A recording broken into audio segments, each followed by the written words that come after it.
Husband যখন তার ওয়াইফকে কষ্ট দেয়, আঘাত করে, আল্লাহ রাব্বুল আলামিন ওই হাজবেন্ডকে এবং তার পরিবারে কিছু গজব নাজিল করে, যার কারণে তাদের পুরো সংসারটা নষ্ট হয়ে যায়।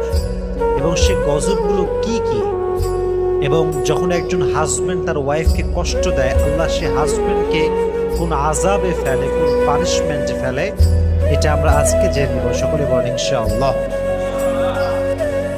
মাথায় রাখবেন, যেই মেয়ের স্বামী খারাপ, যেই মেয়ের হাজবেন্ড খারাপ, তাকে মেরে ফেলার জন্য বিষ লাগে না, তাকে মারার জন্য কোনো গুলি লাগে না, সে এমনি শেষ।